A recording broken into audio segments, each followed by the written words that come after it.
пред Тебе стоя и благодаря, смирено пред Теб се моля, да ме посетиш, да ме осветиш, да ме утешиш. На Те благодаря, че имам днес Твоята светлина. Благодаря за хляб и вода, който даде ни. Благодаря Ти, благодаря Ти. За Твоята любов благодаря, че даде Своя Син, жертва го за нас, милост незаслужена.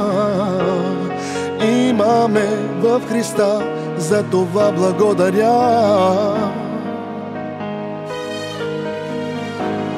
Ела, Исус, дай ни сила.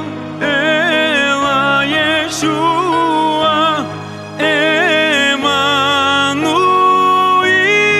ела до мене Ти, да се докосна от дрехата Ти, да се изцеря.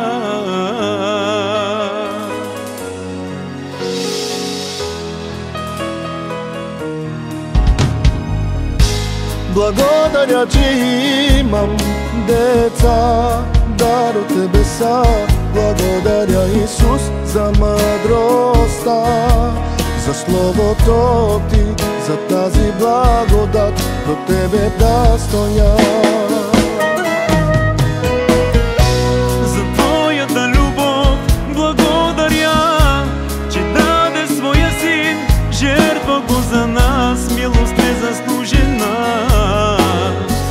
Имаме в Христа, за това благодаря.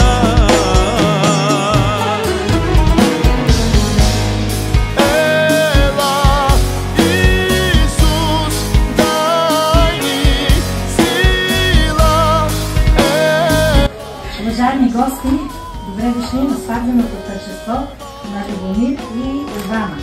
Нека са аплодисменти да посрещнем главната шаферка Радина, която носи кълките.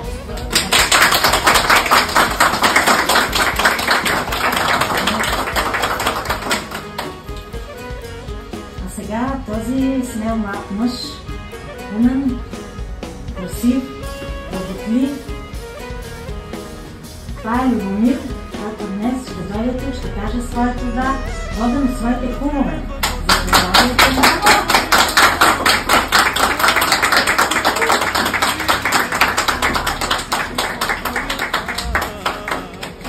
Време да посрещнем прекрасната Ивана, която ще дойде тук, водена от своя баща, който ще я предаде в ръцете на Любомир.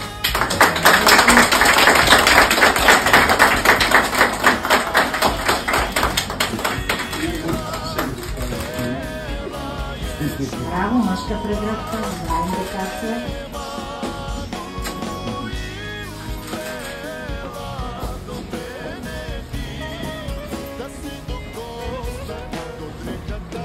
Най-напред искам да ви се здравя, с добре дошли в Вреден дом към община Разлог.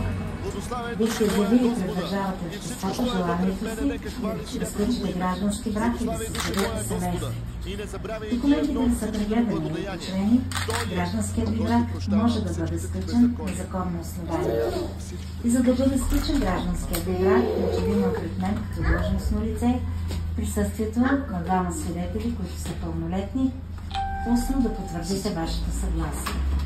Вие, Ивана Радкова Алексиева, съгласни ли сте да сключите граждански брак с Любомир Методиев Мануилов? Да.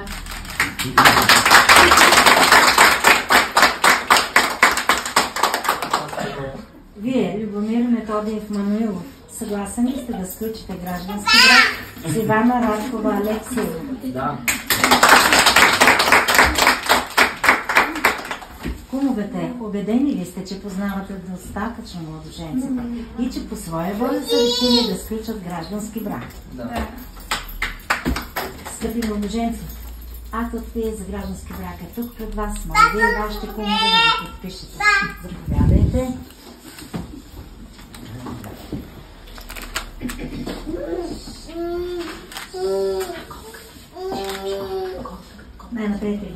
Дядя Ивана, синът ми. Няма. Сега ли поглед?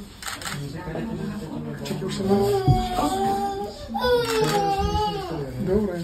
Ивана, подписваш се и тук, че с много такт, с много умение, с много търпение, с много любов, за да може един ден с гордост да посочвате, това са нашите деца. А и бъдете така с поведението си, че децата да не се срамуват от вас. С гордост да посочват, това са моята майка и баща. В този щастлив за вас ден не забравяйте вашите родители и близки. Днес те ви благославят за щастлив семейен живот. Уважавайте ги, почитайте ги и те винаги ще бъдат до вас.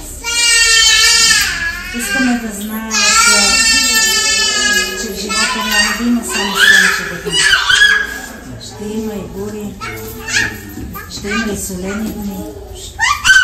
Но сега се хванете за ръка и се дръжте така цял живот, за да може по-лесно да преодолявате тези трудности в живота. Споделяйте си болките, споделяйте си грижите, радостите си споделяйте и така ще постигнете всичко, за което сте мечтали.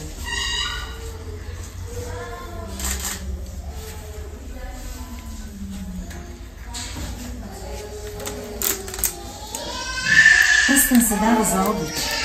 Всички тук виждаме вие двамата колко много се обичате. Затова служете се и тези два пръстена, които са символ на съпружеска любов и вярност. И бъдете заедно до края. Падни на колене и сложи в ръката на дясната ръка на безименния пръст, където тече вената на любовта към сърцето. Целувай ръка.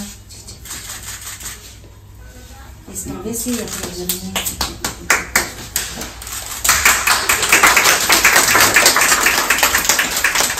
Ти няма да му падаш на колена. Сам го прегърни, той е много красив, прекрасен млад мъж.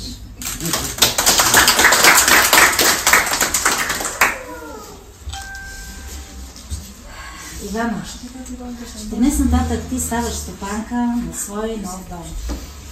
По стара традиция в дома жената пази и съхранява семейните ценности. Това удостоверение за граждански брак е вече ваша семейна ценност. Давам го на теб. Пожелавам ти да го запазиш и да го съхраниш, така както ще запазиш и съхраниш любовта си към този прекрасен млад мъж, чиста и светла. А на теб, Любомира, ти пожелаваме да си опора на тази толкова красива жена, която ти обича. Ивана, тук всички искаме да знаеш, че един мъж може да бъде и много богат. Може да има и много къща. Може да живее и в царски палати и да няма дом. А жената е тази, която от една малка стайчка може да създаде дом. Искрено ти ви пожелаваме на добър час. Семейство Ивана и Любомир Мануилови.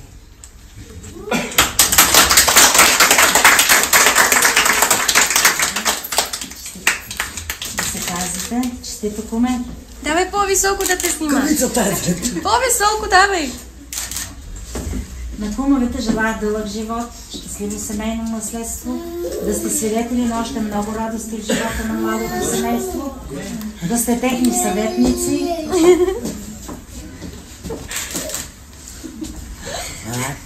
И куме, колкото е да те канат на кръщенки, да казваш, винаги съм готов.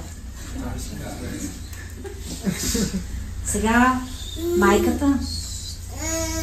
Коя е майката на младоженец? Дай да си. А майката на булката? Или си? Айде, вземете битката.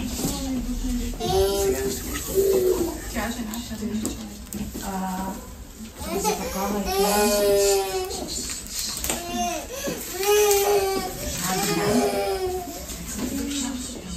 Сега се кървате, нека да отчупи зала. Сега лъжеш твоето дете два пъти и на третия път даваш на снахата. За добре дошла в твоя дом. Всека майка се лъже детето, за да не го лъжат другите. Сега отчупи втори залък и да захраниш Любомир От днес нататък, Любомира, ти ставаш глава на семейство.